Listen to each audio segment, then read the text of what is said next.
इस वक्त की बड़ी खबर, जमशेदपुर पूर्वी से विधायक सरयू राय ने जदयू का दामन थाम लिया है। सरयू राय को लेकर पिछले कई दिनों से लगातार राजनीतिक बाजारों में कयास गर्म हो रहे थे। जिस तरह से सरयू राय लगातार फिर से बयानबाजी कर रहे थे, नीतीश कुमार से उनकी मुलाकात हुई थी, तब से ये कयास लगाए जा रहे थे कि क्या सरयू राय जदयू में शामिल होंगे और जदयू में अगर शामिल होंगे तो क्या कुछ अगला उनका कदम होगा और क्या उससे झारखंड की राजनीति पर कितना असर पड़ने वाला है। अब जदयू में शामिल हो चुके हैं सरयू राय। दिल्ली में उन्होंने राष्ट्रीय अध्यक्ष जदयू के संजय झा के सामने अपनी सदस्यता ग्रहण की है।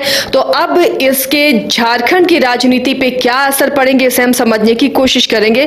हमारे साथ सहयोगी रंजन जी भी मौजूद हैं। रंजन जी, लगातार सरयू राय को लेकर कयास लग रहे थे, अब जब जदयू में शामिल हो गए हैं सरयू राय, तो अब जदयू और झारखंड को किस रूप में देख रहे हैं आप? देखिए, ये एक बड़ी खबर है विधानसभा चुनाव को लेते हुए। आप देखिए, कार्यकारी अध्यक्ष जो संजय झा हैं जनता दल यूनाइटेड के, उन्होंने जो है इन्हें सदस्यता दिलाई है। उनके सामने इन्होंने जेडीयू की अब सदस्यता ले ली है सरयू राय ने। तो ये एक आप कह सकते हैं कि बड़ी राजनीतिक घटना है। सरयू राय बड़े नेता हैं, जमशेदपुर पूर्वी से विधायक हैं।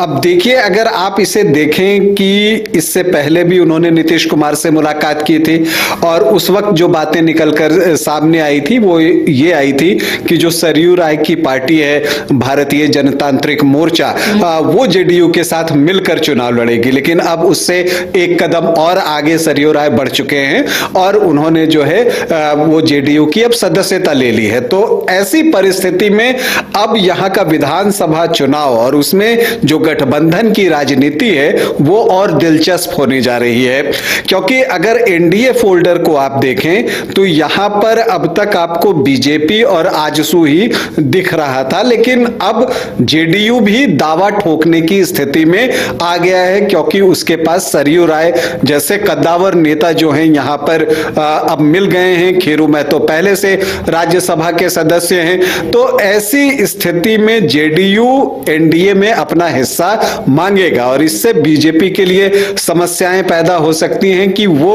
उसे कौन सी सीट दे या अपने कोटे में से वो सीट क्यों कहां से दे। क्योंकि एक और दावेदारी देखिए, हम की भी बैठक हुई है, हम भी झारखंड में अपने कैंडिडेट उतारने की घोषणा कर रहा है। तो ऐसे में अब बिहार से दो पार्टियां जदयू और हम, वो भी दावेदारी करेगी एनडीए फोल्डर में। बीजेपी से इधर आजसू की तरफ से सुदेश महतो भी लगातार लॉबिंग कर रहे हैं दिल्ली में सीटों को लेकर।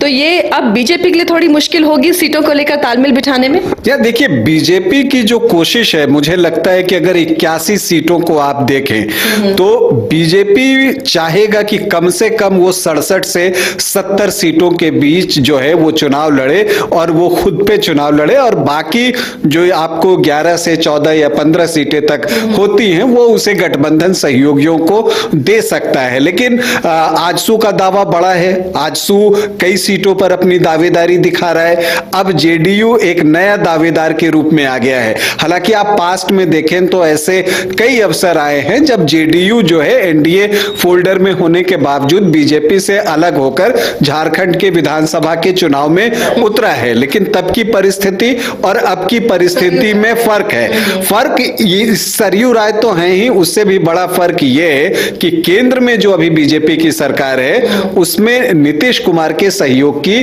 जरूरत है सरकार चलाने को, संख्या बल के लिहाज से। और इसलिए मुझे लगता है कि जेडीयू अपनी बातों को ज्यादा मजबूती के साथ जो है यहां पर रख सकेगा और बीजेपी को हो सकता है कि उनकी बातें माननी पड़े। तो अब जो अगला सवाल आएगा वो ये आएगा कि अगर सरयू राय जेडीयू में शामिल हो गए हैं, यहां तक तो ठीक है, अब जेडीयू कितनी सीटों पर दावेदारी करता है और किन किन सीटों पर दावेदारी करता है। तो देखिए, एक सीटिंग गेटिंग का जो ये फार्मूला होता है आमतौर पर गठबंधन में, तो उस लिहाज से आप देखें तो जमशेदपुर पूर्वी से खुद सरयू राय जो हैं वो विधायक हैं। तो वो अब जेडीयू की सिटिंग सीट हो गई, क्योंकि सरयू राय जेडीयू में चले गए। अगर वो गठबंधन जो उनकी पार्टी थी भारतीय जनतांत्रिक मोर्चा, उसके उम्मीदवार होते तो बीजेपी नकार सकता था। लेकिन अब जब गठबंधन होगा तो जेडीयू कहेगा कि सिटिंग सीट तो मुझे मिलनी चाहिए। तो ऐसी परिस्थिति में यह देखना दिलचस्प होगा कि क्या जमशेदपुर पूर्वी, जो कि भाजपा का गढ़ रहा है, पिछले चुनाव में भले वहां से रघुवर दास चुनाव हार गए, लेकिन वो गढ़ रहा है भाजपा का, क्या वो वो सीट बीजेपी छोड़ने को तैयार होती है या कोई नया फार्मूला आता है? लोकसभा चुनाव में भी आपने देखा होगा रंजन जी, सरयू राय लगातार धनबाद सीट को लॉबिंग करते हुए नजर आ रहे थे। जब तक उसमें अनुपमा सिंह यूपीए फोल्डर से, इंडिया अलायंस के फोल्डर से, जब तक उनका नाम सामने नहीं आया, दुल्लू महतो का काफी उन्होंने विरोध किया। तो एक बार ऐसा लगा कि कहीं वो निर्दलीय तो धनबाद से चुनाव नहीं लड़ेंगे। तो क्या धनबाद सीट पर भी नजर होगी या जमशेदपुर पूर्वी को पकड़े रहेंगे सरयू राय? या मुझे नहीं लगता कि वो धनबाद सीट की ओर देखेंगे। वो चूंकि लोकसभा का चुनाव था और धनबाद में जो है आप देखिए कि जो विद्युत वरण महतो थे वो उस समय सिटिंग सांसद थे और वो वहां से चुनाव लड़ रहे थे। तो सरयू राय को ये पता था कि जमशेदपुर की सीट तो नहीं मिलेगी, तो सीट बचती कौन सी है? चूंकि पीएन सिंह का टिकट कट रहा था और वो धनबाद के लिए पिछले कुछ समय से लोकसभा चुनाव के लिए प्रयास कर भी रहे थे। कई कार्यक्रम भी उनके दिसंबर के महीने में जो है आप देखें तो वो वहां पर देखने को मिला था दामोदर नदी को लेकर। तो इस तरह की चीजें थी। लेकिन चूंकि ये विधानसभा चुनाव है तो जो मेरी दिलचस्पी है वो ये देखने के लिए है कि क्या जमशेदपुर पूर्वी की सीट बीजेपी छोड़ती है या नहीं छोड़ती है। क्योंकि आप एक तरफ ये भी देखें कि सरयू राय वर्सेस बन्ना गुप्ता भी बड़ा दिलचस्प मुकाबला बनता है।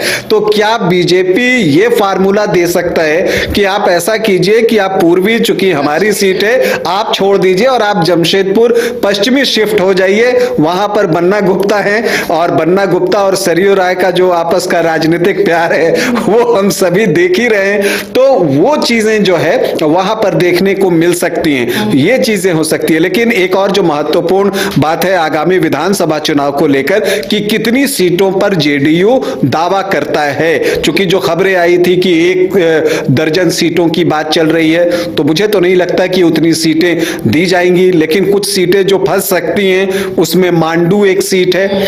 अब वहां पर आजसू जो है पिछली बार दूसरे नंबर पर था, बीजेपी की वो सिटिंग सीट है और वहां से खीरू महतो 2005 में चुनाव जीत चुके हैं। तो खीरू महतो भी चाहेंगे कि उनके बेटे को वहां से टिकट मिल जाए। तो वो एक सीट जो है वो फंसने वाली है और वहां पर बीजेपी अगर अपने को पीछे भी कर ले तो वहां पर आपको आजसू और जेडीयू के बीच जो है एक मुकाबला उस सीट के लिए हो सकता है कि ये सीट मुझे चाहिए तो मुझे चाहिए। इसके अलावा एक और सीट जहां पर मुझे लगता है कि जेडीयू दावा कर सकता है वो बाघमारा की सीट है, जहां से ढुल्लू महतो जो है वो विधायक थे। वहां पर पहले जेडीयू प्रत्याशी के रूप में जलेश्वर महतो ने कई चुनाव लड़े हैं, बहुत क्लोज फाइट हुआ है। हालांकि अभी जलेश्वर महतो कांग्रेस में हैं तो वहां पर, लेकिन जेडीयू ये कह के तो दावा कर सकता है कि हमारे उम्मीदवार के रूप में जलेश्वर महतो वहां से चुनाव जीत चुके हैं। तो ऐसी परिस्थिति में आप वो सीट मुझे दीजिए। और जो यहां पर एक कुर्मी वोट को साधने की कोशिश है उसे देखते हुए भी जो है जेडीयू जो वैसे सीटों पर जहां कुर्मी की बाहुल्यता है उन सीटों पर दावा ठोक सकता है। तो एक दिलचस्प स्थिति अब एनडीए में भी बन गई है। देखिए अब इंडिया गठबंधन में एक तरफ सीटों के लिए दावेदारी का दौर शुरू है, आरजेडी को 20-22 सीटें चाहिए, वो मांगता है अपनी तरफ से। कांग्रेस ने अलग घोषणा कर रखी है कि उसे जो है 2 अब अतिरिक्त सीटें चाहिए। तो जेएमएम जो है वो कहता है कि वो पिछली बार से ज्यादा सीटों पर चुनाव लड़ेगा। अब वो चीज बीजेपी तो वाले किस तरह से बार्गेन करेगा ये देखना तो बहुत दिलचस्प होगा। वो खबरें भी हम अपने दर्शकों तक पहुंचाएंगे। जदयू को तो मजबूती मिल रही है सरयू राय के आने से। एक आखिरी सवाल अब ये जानने की कोशिश करेंगे हम, सरयू राय को क्या फायदा होता हुआ दिख रहा है जदयू में जाने के बाद? देखिए सबसे बड़ा फायदा तो ये हो सकता है कि उनकी सीटिंग सीट उन्हें मिल जाए। और हम जानते हैं कि वो तो निर्दलीय, वो खुद भी लड़ सकते थे। निर्दलीय लड़ना और निर्दलीय लड़के जीतना, चूंकि देखिए पिछली बार से परिस्थितियां अब बदल चुकी हैं। पिछली बार रघुवर दास झारखंड के मुख्यमंत्री थे उस वक्त।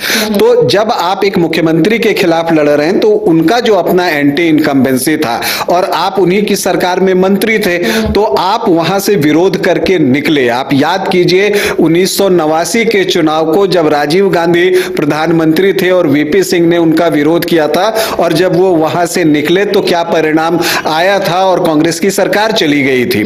तो वैसी परिस्थिति जो है वो बनती है। तो एक मुख्यमंत्री के खिलाफ मजबूत दावेदार के रूप में वो उतरे थे और वो जीत गए थे। लेकिन इस बार वो एंटी इनकम्बेंसी नहीं है, क्योंकि रघुवर दास अभी सक्रिय राजनीति में आप कह सकते हैं पार्टी वाली राजनीति में है नहीं, वो राज्यपाल बन चुके हैं उड़ीसा के, तो वो एंटी इनकम्बेंसी अब वहां पर है नहीं। तो ऐसे में चुनाव जीतना और 5 साल बाद जो है वहां से फिर अपने आप को रिपीट करना, चूंकि अब जो एंटी इनकम्बेंसी हो उस सीट पर वो आपको सरयू राय या स्थानीय विधायक के खिलाफ हर सीट पर जो एक स्वाभाविक एंटी इनकम्बेंसी होती है वो इन्हें झेलना पड़ेगा। तो ऐसे में अगर बीजेपी का साथ मिल जाता है तो इनके लिए जीतना जो है वो बिल्कुल आसान हो जाएगा। तो ऐसी परिस्थिति में सरयू राय एक सेफ सीट की तलाश करेंगे। जमशेदपुर पूर्वी तो है ही, अब देखना यह दिलचस्प है कि पूर्वी या पश्चिमी। बिल्कुल, तो इस पर भी हमारी नजर बनी रहेगी। और देखिए जैसे जैसे अब चुनाव भी नजदीक आएंगे,